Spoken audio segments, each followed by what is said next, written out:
আজকে আমি আপনাদেরকে দেখাবো পেঁপে দিয়ে মাছের ঝোল। ফার্স্টে মাছটা ভালোভাবে ধুয়ে নুন আর হলুদ দিয়ে মাখিয়ে নেব।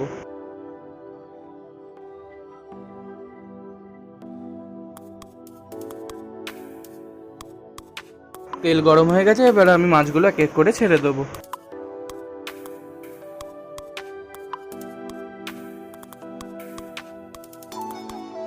দুই সাইডই ভালোভাবে লাল লাল করে ভেজে নেব।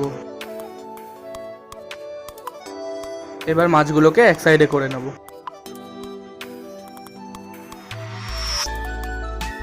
দিয়ে দেবো এর মধ্যে এবারে গোটা জিরে, তারপর এর মধ্যে আলুগুলো দিয়ে দেবো। এবার এর মধ্যে পেঁপেগুলোও দিয়ে দেবো।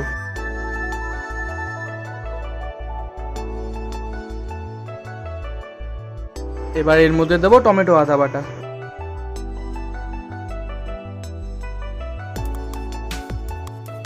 এবার এর মধ্যে দেবো হলুদ গুঁড়ো, লঙ্কা গুঁড়ো আর জিরে গুঁড়ো।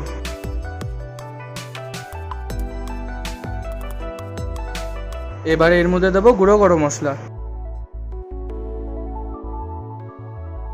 এরপর এর মধ্যে 2 বাটি জল দিয়ে একটু ফুটে উঠলে নুন দিয়ে মাছগুলোকে এর মধ্যে ছেড়ে দেব।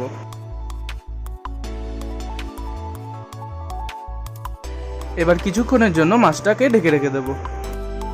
আমাদের মাছের ঝোল রেডি, এবার আমরা সার্ভ করে নেব।